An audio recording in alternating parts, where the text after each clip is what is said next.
अस्सलाम वालेकुम, मैं हूं हबीब अकरम और आप देख रहे हैं नुक्ता नज़र। आज के प्रोग्राम में जिन मौज़ूआत पर हम गुफ्तगू करने जा रहे हैं वो कुछ इस तरह है कि वज़ीर आज़म के खिलाफ तौहीन अदालत केस में तेज़ी आ गई है और ताज़ा तरीन खबर यह भी है कि वफाकी सेक्रेटरी बराए कानून यानी मसूद चिश्ती उन्हें तब्दील करके इरफान कादिर को उनकी जगह लगा दिया गया है। जमात इस्लामी ने आज बटखेला में जलसा किया है। बहुत तवील अरसे के बाद उस इलाके में पहली पोलिटिकल एक्टिविटी और इमरान खान जनूबी पंजाब में सरगर्म है। और तहरीक इंसाफ के हवाले से एक और ख़बर यह भी है कि तहरीक इंसाफ के सदर जावेद हाशमी बन गए हैं। पार्लियामेंट में पार्लिमानी कमेटी बराए कौमी सलामती की अमरीका और नेटो से ताल्लुकात के हवाले से सिफारिशात पर भी गुफ्तगू होगी और सियासतदानों के असासों की जो नई फहरिस्त है वो भी आज का मौजूद गुफ्तगू है। और इन तमाम मौजूद पर गुफ्तगू करने के लिए हमारे साथ मौजूद हैं मुजीबुर रहमान शामी साहब। अस्सलाम वालेकुम शामी साहब। वालेकुम अस्सलाम शामी साहब, सबसे पहले तो ताज़ा तरीन इत्तला तो ये आ गई कि इस केस में मसूद चिश्ती शहीद हो गए। चलिए, जो कुछ भी हुआ, जहां बहक हो गए या हलाक हो गए या शहीद हो गए, बहरहाल घर से वापस आ गए, खैर से चिश्ती घर को आए। और बाबर अवान भी इसी में पस मंजर में चले गए क्योंकि उन्हीं के हैंड पिक तो थे। हाँ, बाबर अवान साहब के बाद उनका कोई दिल नहीं लगता होगा वहाँ वजारत में।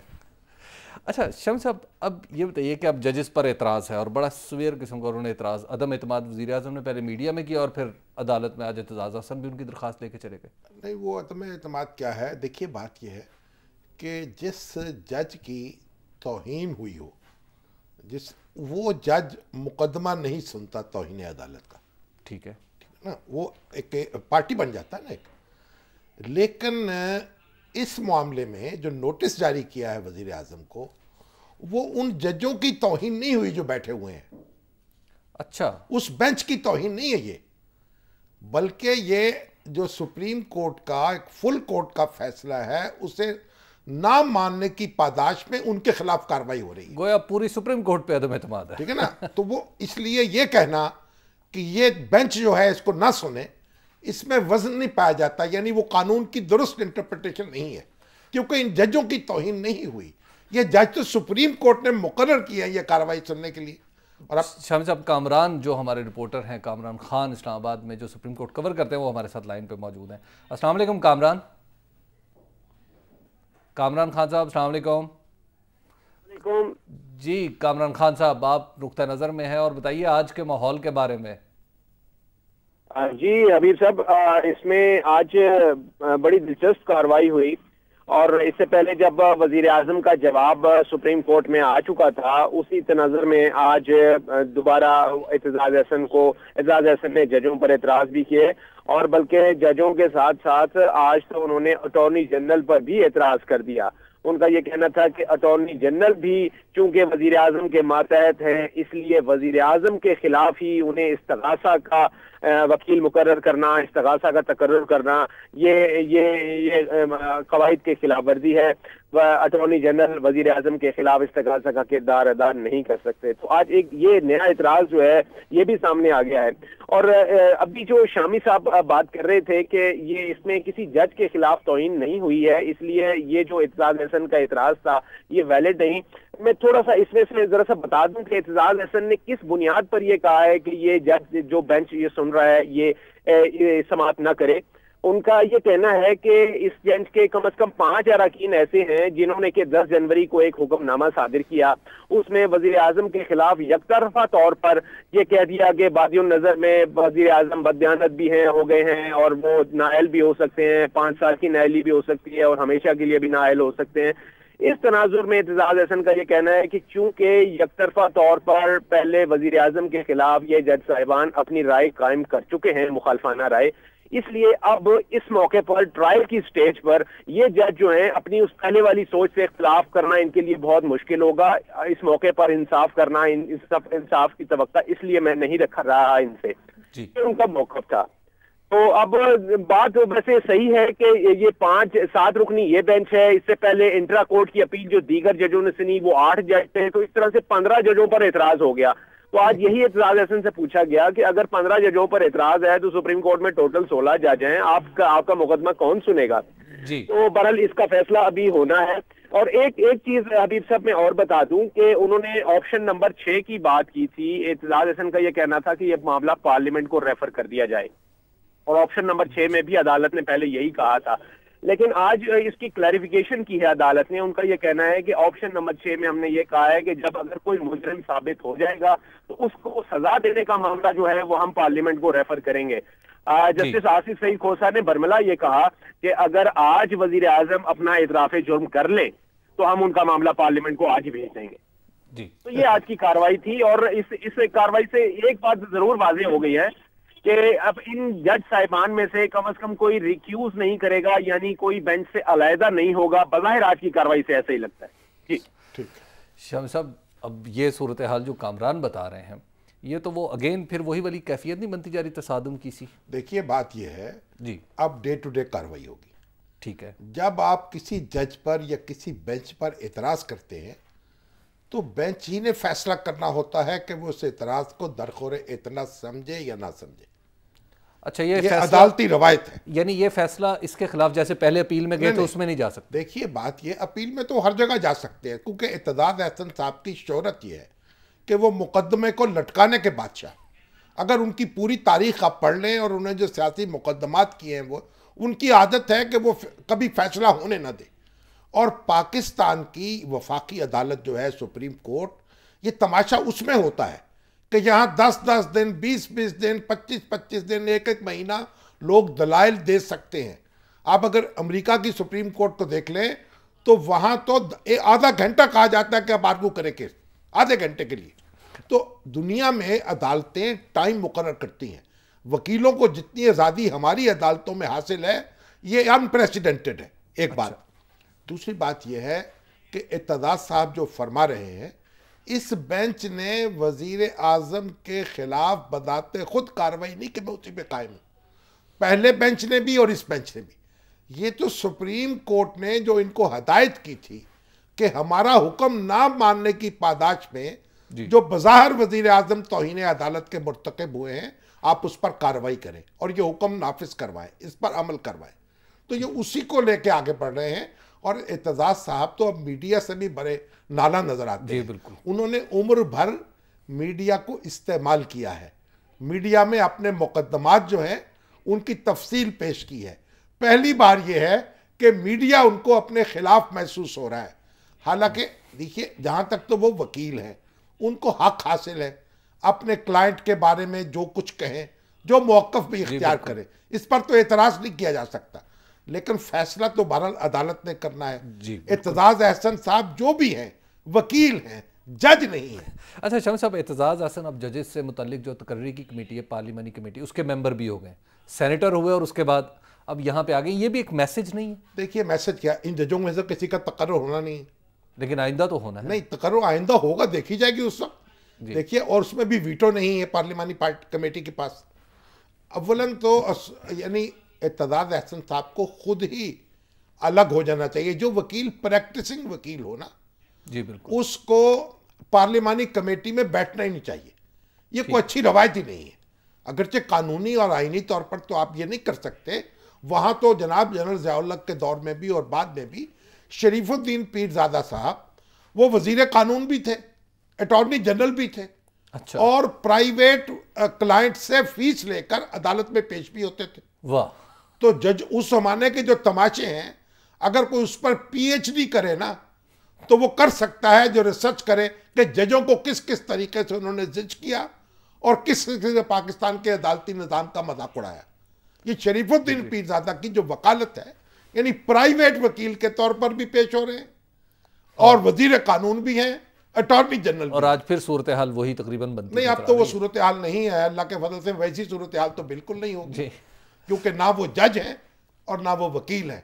और इत्तेदाद साहब से जितना भी हम यानी इख्तलाफ कर लें, वो एक काबिल एहतराम शख्स है। शामिल साहब, एक ब्रेक का वक्त हो गया। ब्रेक के बाद हम गुफ्तगू को यहीं से आगे बढ़ाएंगे और दीगर मौज़ूआत भी हमारी गुफ्तगू का हिस्सा बनेंगे। आप देखते रहिए नुक्ता नज़र।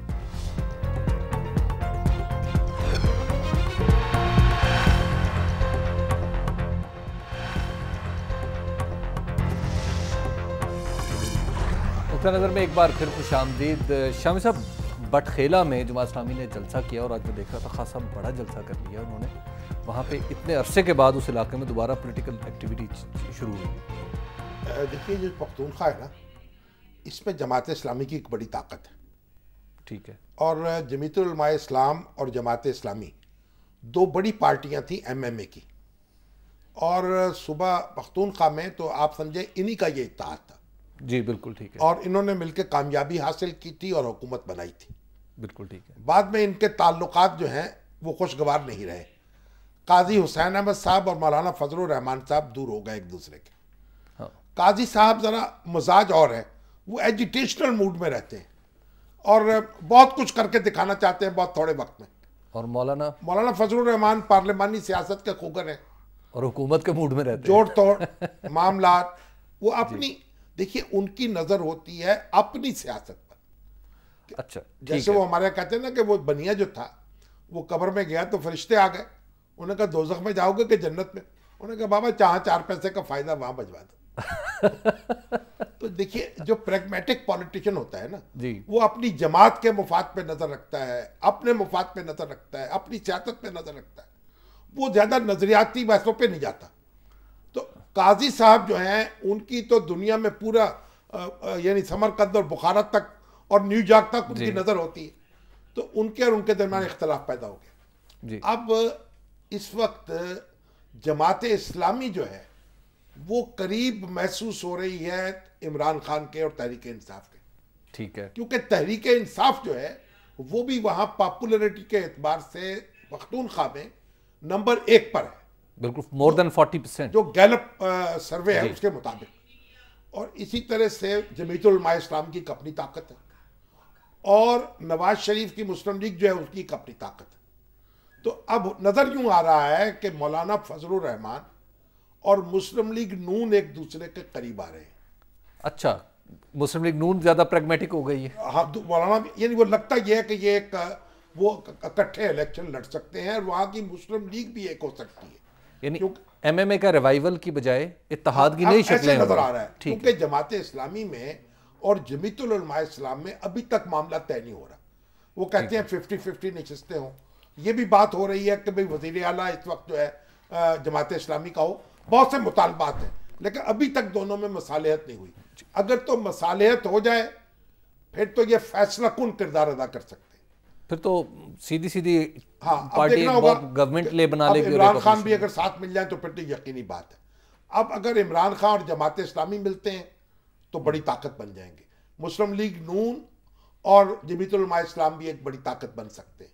और इसी तरह पीपल्स पार्टी और एएनपी का अलायंस जो है वो बड़े प्रेशर में आ जाएगा। तो सुबह सरहद में जमात इस्लामी जो जलसा किया है, ये पहले उससे पहले पेशावर में भी जलसा मुनव्वर हसन साहब ने किया था, बहुत बड़ा जलसा था।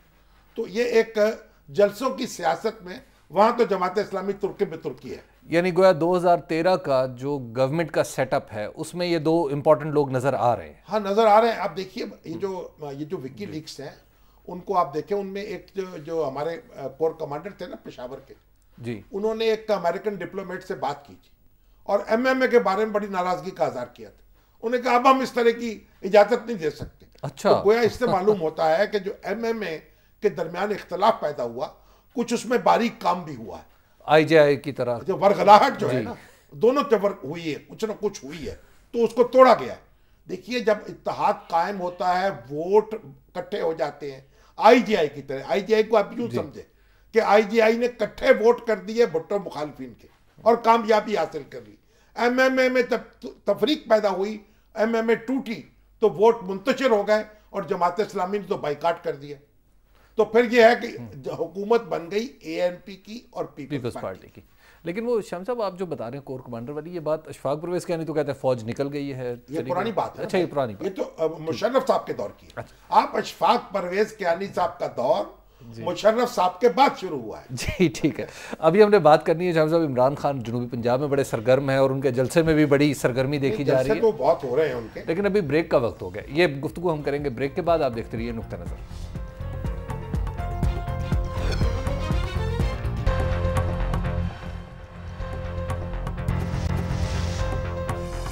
नज़र में एक बार फिर खुशामदीद। शाम साहब, जमात इस्लामी की तो बात तो हो रही थी और इमरान खान जो है वो जनूबी पंजाब में बड़े सरगर्म हैं। बहावल नगर, आज मुजफ्फरगढ़ में थे। बहावल नगर के जलसे के बाद भी बड़ी दिलचस्प सूरत हाल देखने में आई कि वो गद्दियाँ उछाल रहे थे उनके कारकुन।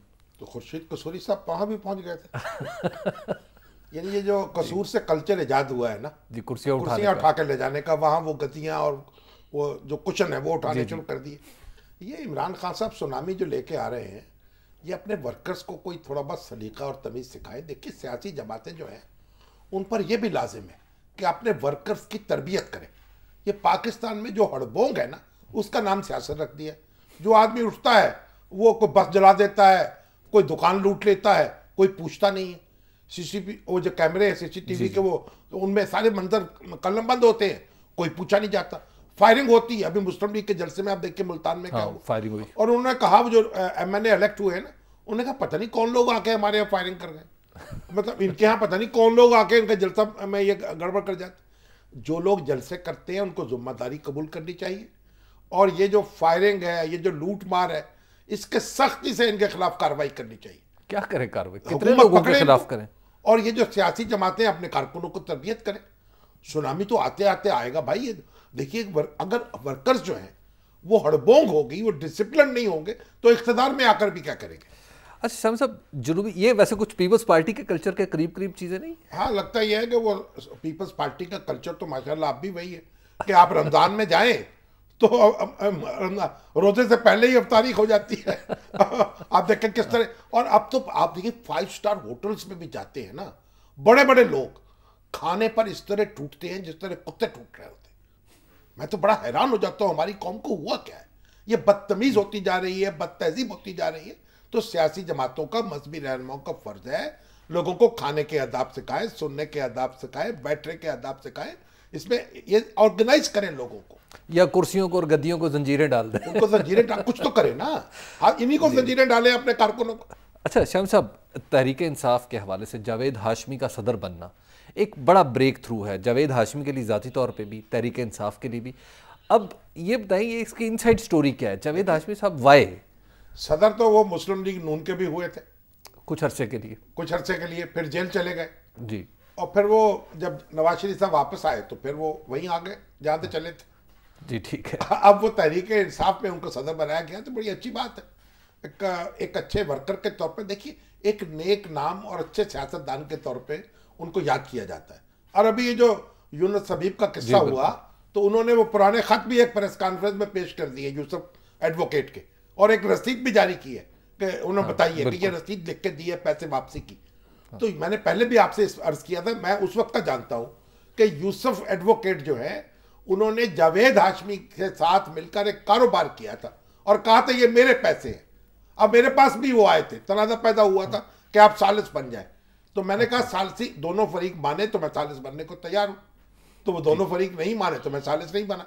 अच्छा। हाँ, तो अब ये है कि जावेद हाशमी के आने से ये होगा कि वो जो एक नारा है ना बगावत का और जज्बा, वो जरा फैलेगा। एक अच्छा फैसला किया उन्होंने। लेकिन इस तरह अपनी इमरान खान की जो अथॉरिटी है जमात के अंदर, वो थोड़ी सी कम नहीं हो जाएगी? नहीं, वो अथॉरिटी कम नहीं होती। आप देखिए वो ये सारा काम जो है ना, इंस्पायरेशन तो इमरान खान है ना। ठीक है, यानी ये तो सूरज तो वही है ना। अच्छा। तो बाकी चांद और सितारे तो पर वही से रोशनी लेते हैं। जिस तरह नवाज शरीफ साहब हैं मुस्लिम लीग नून में, अब कोई कितना बड़ा बन के आ जाए उनसे बड़ा नहीं हो सकता। अच्छा, यानी इमरान खान को कोई इमीडिएट खतरा नहीं, उनको कोई खतरा ला, लेकिन वो शाह महमूद, खतरा कुछ दूसरे लोगों को हो सकता है। शाह महमूद कुरैशी और जावेद हाशमी साहब क्योंकि हमेशा से राइवल रहे हैं, इसलिए लोग अब भी उनको राइवल के तौर पर ही देखते हैं। तो अब ये जरा, अब हालांकि ये एक दूसरे के घर जा चुके हैं। जावेद हाशमी ने वहां जाके उनके घर, बैतुल कुरैश उनका घर है, वहां प्रेस कॉन्फ्रेंस की है और उससे एक दूसरे से मोहब्बत करने की कोशिश तो कर रहे हैं। दुआ करें कामयाब हो जाए। लेकिन शाम साहब एक बात तो है ना कि जो ज़िमनी इलेक्शन पे जो अखबारात में तजिए छप रहे हैं, जो इनसाइड स्टोरीज छप रही हैं, वो तो यह है कि ज़िमनी इलेक्शन के जो रिजल्ट्स आए उन्होंने शाह महमूद कुरैशी को अपनी जगह से हिला दिया। उनके लिए चश्म कुशा थे, इसकी वजह से वो अब दोबारा अपने आप को रीअलाइन करने की सोच रहे हैं, not only in the PTI but also in the PMLN। नहीं, मैंने तो ऐसा नहीं सुना। ये अखबार में तो कोई चीज हरफे आकर नहीं होती। ठीक है, एक जमाने में वो मुस्लिम लीग नून में थे, हाँ, फिर पीपल्स पार्टी में आए और अब भी सोच समझ के PTI में आए। और मेरा ख्याल है ये तो बच्चों का खेल तो नहीं है ना सियासत, यानी इतनी जल्दी नहीं। उनको पता था कि यहाँ इलेक्शन नहीं लड़ा जाएगा, ये बाईकाट होगा बाई इलेक्शन का, और उन्होंने रिस्क लिया है। तो कोई ऐसी बात नहीं। देखिए जो शाह महमूद कुरैशी हैं वो बड़े संजीदा आदमी है, बड़े पढ़े लिखे, तो उम्मीद ये है कि अब सारी चीज़ें देख के ही उन्होंने फैसला किया होगा ना। चलिए शामी साहब, अगली खबर है कि पार्लिमानी कमेटी ने आखिरकार अपनी सिफारिशात पेश कर दी और अमेरिका की तरफ से, अमेरिका वाले भी बड़ा इंतज़ार कर रहे थे।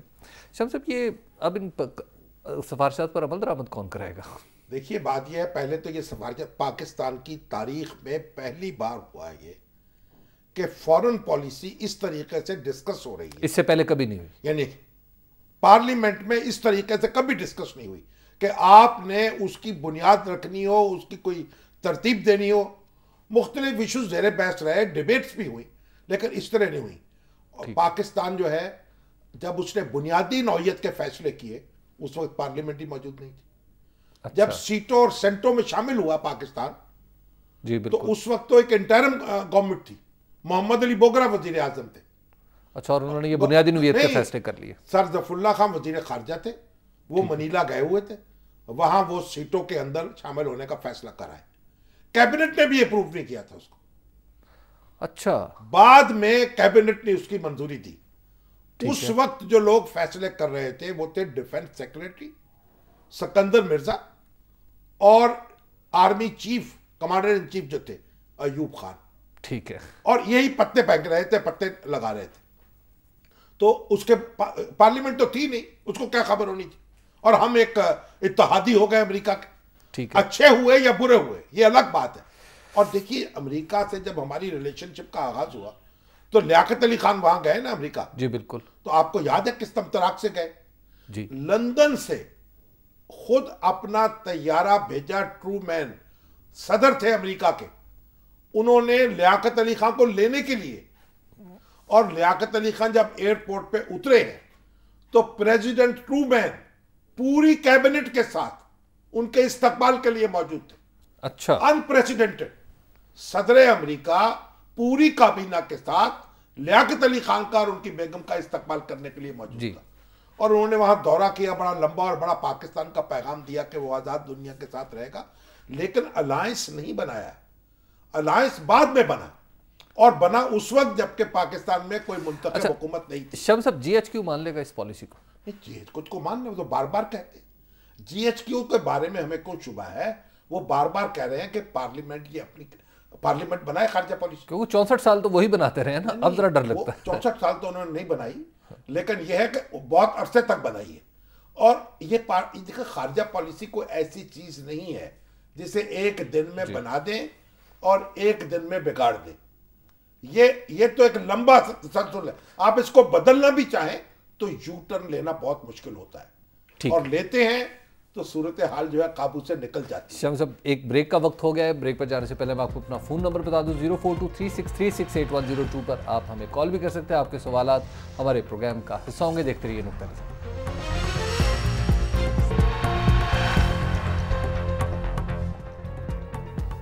नुक्ता नज़र में एक बार फिर खुशामदीद। अभी वक्त है सवालात का, और मैं आपको बता दूं कि पार्लिमानी कमेटी की सिफारिशात पर भी गुफ्तगू करनी थी, सियासतदानों के एहसासों पर भी बात करनी थी, लेकिन अब सवालात का हिस्सा है तो हम इस गुफ्तगू को शम साहब कल तक के लिए उठा रखते हैं। और सबसे पहला सवाल हम फेसबुक से ले रहे हैं, जिसमें मिर्ज़ा बाबर साहब ने बहुत ही डायरेक्ट सवाल पूछा। वो कहते हैं, जी जनूबी पंजाब में इमरान खान क्या जीत सकते हैं? हाँ, जीत भी सकते हैं, हार भी सकते हैं। और ये तो इलेक्शन पर डिपेंड करता है। सियासत में तो जीत भी होती है, हार भी होती है। और जो आदमी पॉलिटिक्स में आता है वो जीतने के लिए आता है ना। हाँ, वो कोशिश तो करता है। कोशिश तो जीतने के लिए करता है। बहुत से लोग हैं, गिलानी साहब भी मौजूद है, नवाज शरीफ साहब भी मौजूद है। यानी वहां भी तो देखिए ना, कोसा साहब भी तो जनूबी पंजाब के हैं ना। हाँ बिल्कुल है। और शाह महमूद कुरैशी साहब भी हैं, और जहांगीर तरीन भी हैं, और जावेद आजमी भी हैं, सब जनूबी पंजाब के हैं। और लगारी साहबान के वो भी मौजूद है। तो अब अच्छा मैदान जो है वो युद्ध पड़ेगा जनूबी पंजाब में। बड़ी गर्मा गर्मा इलेक्शन होगा। अदनान साहब है पाक पतन से हमारे साथ। जी अस्सलाम वालेकुम अदनान। अस्सलाम वालेकुम शामी साहब। वालेकुम अस्सलाम जी। शामी साहब, मेरा सवाल ये है कि वजीर आजम साहब मुसलसल जो है वो तौहीन अदालत करते जा रहे हैं। अगर डेमोक्रेसी में वजीर आजम जैसी इम्पोर्टेंट पर्सनैलिटीज तौहीन अदालत करेंगी तो निचली सतह पर कैसे इंसाफ को बोलबाला होगा? And it is a great irony injustice. What is your opinion please? देखिए, वजीर आजम साहब का मुकदमा अदालत के पास है और वो ज्यादा बेहतर तरीके से फैसला कर सकती। हम जज नहीं है, अदालत के पास मुकदमा है, वो उनसे इंसाफ कर देगी। जुल्फकार साहब है लाहौर से। जी अस्सलाम वालेकुम जुल्फकार। अस्सलाम वालेकुम जी शामी साहब। वालेकुम अस्सलाम जी। शामी साहब मेरा सवाल ये है कि जब ये गैर फाल कर दिए गए थे जज साहबान, तो सब कहते थे कि ये जज साहबान जो है ये तरमीम आएगी फिर ये बहाल होंगे। तो चौधरी इत्तेजाज अहसन साहब कहते थे कि ये एग्जेक्टिव ऑर्डर के जरिए बहाल हो जाएंगे। तो ऐसा ही हुआ कि एग्जेक्टिव ऑर्डर के जरिए जज साहबान बहाल हो गए। उसके बाद अब वो कहते थे कि इम्यूनिटी हासिल है सदर साहब को। तो चौधरी इत्तेजाज अहसन की इस बात को क्यों नहीं लिया जाता कि वो उनको इम्यूनिटी दे दी जाए? देखिए वो तो भी लॉन्ग मार्च करना पड़ेगा। वो तो सुप्रीम कोर्ट ने फैसला करना है ना जी। अब वो पंजाबी का मुहावरा, कभी दादे दिए कभी पोते दिए, कभी दादे की बात चलती है कभी पोते की बात चलती है। मुश्ताक साहब हैं कोहूटा से। जी अस्सलाम वालेकुम मुश्ताक साहब। जी अस्सलाम वालेकुम जी शामी साहब। वालेकुम अस्सलाम जी, फरमाएं जनाब। जी शामी साहब, मेरा सवाल ये है कि ये मेमो गेट स्कैंडल पे जो मंसूर एजाज साहब की रिट ही है, क्या ये हमारी अदालतों को मंसूर एजाज साहब का माजी नजर नहीं आ रहा था? नहीं, अब तो हर चीज नजर आ रही है, हमें भी नजर आ रही है, उनको भी नजर आ रही है। तो बहरहाल अब अदालतों में जब दरखास्त लेके कोई जाएगा तो अदालतें भी माशाल्लाह आस्तीनें चढ़ा के बैठी होती हैं, तो वो भी अल्लाह दे और बंदा ले। बहरहाल अब तो ये मामला कमीशन के सामने है।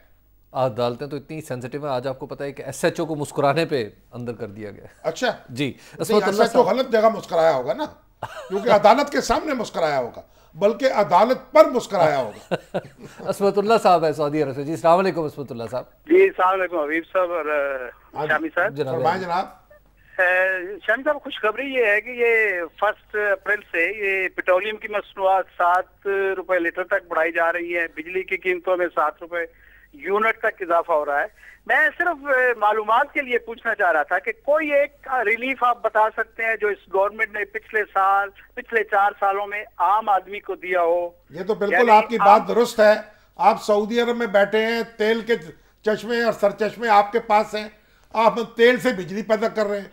पाकिस्तान के लोगों की कितनी बदनसीबी है कि पानी जहां वाफर मिकदार में मौजूद हो उससे बिजली पैदा नहीं हुई, कोयले से बिजली पैदा नहीं हुई, हवा से बिजली पैदा नहीं हुई, सूरज से बिजली पैदा नहीं हुई, और बिजली पैदा हो रही है तेल से। और तेल महंगा होता है और बिजली महंगी होती है, और चोरी रोकी नहीं जाती। हुकूमत पता नहीं क्या करेगी। 4 साल में तेल के अलावा तो कुछ और काम नहीं किया, उससे बिजली पैदा हो रही है। शाहिद साहब है लाहौर से। जी शाहिद साहब। जी शामी साहब। हाँ जी। और मुनीब साहब। हाँ जी। जनाब अली। ये जनाब है हबीब साहब। हबीब साहब, थैंक यू सर। कायदे आजम के पाकिस्तान में अकलियत का एहसास महरूमी हो और शामी साहब जैसा समझदार आदमी अक्सरियत की तरफ से बोल रहा हूँ, ज्यादती है। दूसरी बात, नहीं, अकलियत का एहसास महरूमी यहाँ कैसे आ गया? हमारे पास तो आपको अभी पूरे पाकिस्तान में नजर नहीं आ रहा लोगों को? कौन सा एहसास महरूमी है? दूसरी बात, तो हमें पाकिस्तानियों को आदत हो गई है हर वक्त गर्दान करने की एहसास महरूमी का। शामी साहब ये गालिबन आपकी पिछली गुफ्तगू पाकिस्तान में कोई एहसास महरूमी नहीं। देखिए, यहाँ अकलियतों को वोट का हक भी हासिल है और असेंबली में उनके अरकान स्पेशल सीटों पे चुने जाते हैं। ये दोहरा एक उनको एहसास है जो इंडिया में नहीं है। हाँ, इंडिया में कोई स्पेशल सीटें नहीं है मुसलमानों के लिए, लेकिन पाकिस्तान में है, और कोटा भी मुकर्रर है। हाजी अल्ताफ साहब है मुल्तान से। जी अस्सलाम वालेकुम हाजी साहब। अस्सलाम वालेकुम शामी साहब। वालेकुम अस्सलाम जी। गुजारिश ये करनी थी कि आजकल ये जो शोर मचा हुआ है कि ये इतने नुकात हैं और तजाद साहब कहते हैं कि आप अपना ये हमारा जो केस है आप पार्लियामेंट को भेज दें, क्या ये सबको याद नहीं है कि पूरा का पूरा NRO भेजा गया था अपना पार्लियामेंट में, और पार्लियामेंट से जब पास नहीं हुआ, अब उस वक्त तो भेजा नहीं, अब कहते हैं वहां भेज दो। ये क्या बात? बिल्कुल ठीक बात है, आपका नुक्ता बड़ा अच्छा है, और ये इत्तेदाद एहसन के नहले पर दहला है। और अब तो खैर छठा ऑप्शन लेके चले गए। तारिक साहब है फैसलाबाद से। हेलो अस्सलाम वालेकुम जी। जी जनाब। मैं ये बात करना चाह रहा हूँ, ये बिजली का यूनिट जो है इतना ज़्यादा महंगा कर दिया। हम इंडस्ट्रियलिस्ट हैं, आज सारे फैसलाबाद के फैक्ट्री मालकान जो है ना फेस्को के ऑफिस में वहाँ सड़क पे जाकर उन्होंने नीचे बैठ के लेट के एहतजाज किया है। कोई सुनने वाला नहीं है, कोई देखने वाला नहीं है। सबसे बड़ी बात यह है कि एतजाज अहसन साहब जो केस लड़ रहे हैं गवर्नमेंट का, वज़ीर आज़म का, वो कहते हैं जी मैंने सिर्फ 100 रुपया फीस ली है। एक्सप्रेस टीवी पे उन्होंने कहा है। उन्हें शर्म आनी चाहिए, ये जो भूखी नंगी वाम है इनका मुकदमा लड़े। वो करप्ट बात का मुकदमा लड़ रहे हैं। देखिए आपकी बात बिल्कुल दुरुस्त है, बिजली जो है उसकी महंगाई जो है बर्दाश्त से बाहर है। खुद मैं सोचता हूं कि ये कैसे इंजाम क्या होगा इसका, और जब बिजली पूरी होगी फिर क्या होगा? लेटने से, तोड़ने से, एहतजाज करने से बिजली नहीं आएगी। बिजली तेल से पैदा होगी तो मुकद्दर यही है। अब ये तय करना चाहिए कि किस तरीके से चोरी रोकी जाए और किस तरीके से सब्सिडी दी जाए, या तो अमूमी टैक्स लगा दे कोई, हाँ। और उससे ये सब्सिडाइज कर ले। ये रेट तो बर्दाश्त से बाहर है। मोहम्मद अयूब साहब हैं लाड़काना से। जी अस्सलाम वालेकुम अयूब साहब। अस्सलाम वालेकुम शामी साहब। वालेकुम अस्सलाम जी। शामी साहब, एक गुजारिश है कि जब वज़ीर आज़म साहब को अदालत ने सदर के खिलाफ खत लिखने के लिए हुक्म दिया तो वज़ीर आज़म साहब खुद अदालत पहुंचे और उसने बताया कि आइन का फला आर्टिकल उसको ऐसा करने से रोकता है, मगर अदालत ने उन्हें हुक्म दिया कि हम कहते हैं कि आप खत लिखें। ये नहीं बताया कि आइन का कौन सा आर्टिकल वज़ीर आज़म को सदर के खिलाफ कार्रवाई करने का हुक्म देता है। तो जी अयूब साहब, में आइन की हुकूमत है। जी अयूब साहब, देखिए बात दुरुस्त है आपकी कि जो 248 है उसके तहत सदर को इस्तिस्ना हासिल है, और सुप्रीम कोर्ट ने जो हुक्म जारी किया है खत लिखने का, बहुत से लोगों के नज़दीक वो उस आर्टिकल के मुताबिक नहीं है। और बहुत से लोगों का कहना यह है कि तशरी आइन की सुप्रीम कोर्ट करती है, इसलिए उसने जो हुक्म दिया है इस दफ़ा के मुताबिक ही दिया होगा। लेकिन आपको याद है हम मुतअद्दिद बार कह चुके हैं कि नैरो इंटरप्रिटेशंस में अदालत को नहीं जाना चाहिए था, जरा रास्ते खुले रखने चाहिए थे। लेकिन अब तो जनाब सियासत भी वहां फंस गई है और अदालत भी वहां फंस गई। साहब आपका बहुत बहुत शुक्रिया। हमारे प्रोग्राम के लिए आज का वक्त खत्म हुआ चाहता है। आपको बता दें कि 23 मार्च को यानी परसों हम 23 मार्च की करारदाद पाकिस्तान के हवाले से खुसूसी प्रोग्राम आपकी खिदमत में पेश करेंगे, जिसमें बहुत सारे तारीखी हवाले और तारीखी हक़ाइक़ भी आएंगे। वो देखना मत भूलिएगा। आज के लिए इजाज़त दीजिए। खुदा हाफ़िज़।